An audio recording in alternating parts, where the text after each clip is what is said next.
La galette farcie, une recette magnifique que j'aime beaucoup. Une recette qui nous vient d'Algérie, très appréciée là-bas.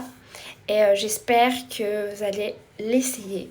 On commence directement. On aura besoin de 500 g de semoule fine, de l'eau tiède, de l'huile d'olive, de la levure boulangère et du sel. Les ingrédients avec les mesures exactes sont à la fin de la vidéo, ne vous inquiétez pas. Et je vous invite à vous abonner à l'atelier de Fatima si vous n'êtes pas encore abonné. À me laisser un petit message, un petit cœur, ça me ferait énormément plaisir.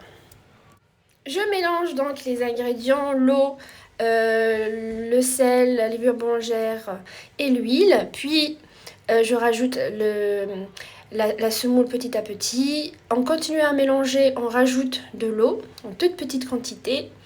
Donc on va rassembler cette pâte avec de l'eau tiède qu'on va travailler un petit peu, à peu près 2 à 3 minutes. La pâte doit être un petit peu molle parce qu'en fait on va la laisser reposer. Donc s'il y a un petit peu d'excès d'eau, c'est pas trop grave. La semoule, c'est connu que la semoule absorbe l'eau. On la travaille 2 à 3 minutes, puis je vais faire un petit boudin que je vais couper en deux, une boule plus grosse que l'autre, vous allez voir pourquoi tout à l'heure. Je la mets dans un sac plastique et je la mets de côté. Ma pâte de côté, je vais faire ma farce. Donc cette recette se décline à l'infini, vous mettez ce que vous voulez comme farce.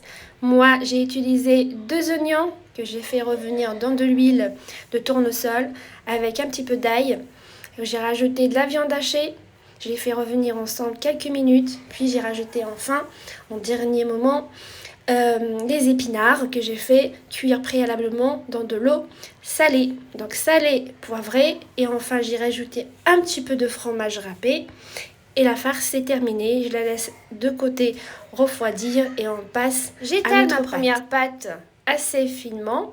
Vous voyez les petits bouts noirs là, en fait c'est des graines de nigel. J'ai oublié de filmer quand j'ai rajouté des graines de nigel à ma pâte. Vous pouvez rajouter des graines de nigel ou n'importe quelle herbe aromatique que vous aimez. Donc la première pâte est finie, je passe à la deuxième, je fais la même chose, donc je vais l'étaler. Il y aura donc une plus grande que l'autre.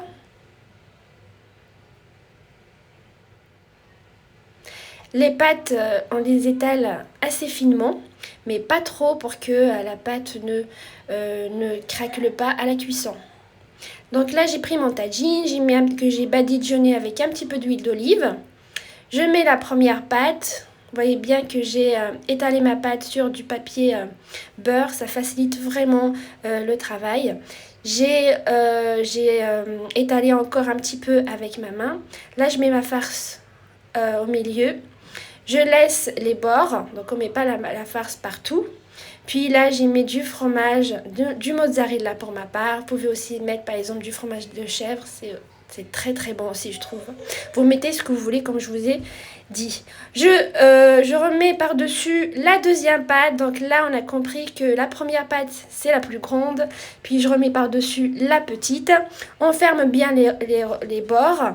Puis à l'aide d'une fourchette, je vais appuyer par-dessus, pour que ça ne s'ouvre pas à la cuisson. Je fais cuire à feu moyen. Donc quand c'est cuit, là j'ai retourné la galette. J'appuie un petit peu, il ne faut pas appuyer trop fort pour ne pas faire ressortir la farce. Quand la galette est bien cuite partout, la retire, je la découpe et vous dégustez. C'est vraiment trop bon. C'est une recette assez originale. Donc j'espère que vous serez nombreux à l'essayer, à me dire ce que vous en pensez. Je vous embrasse.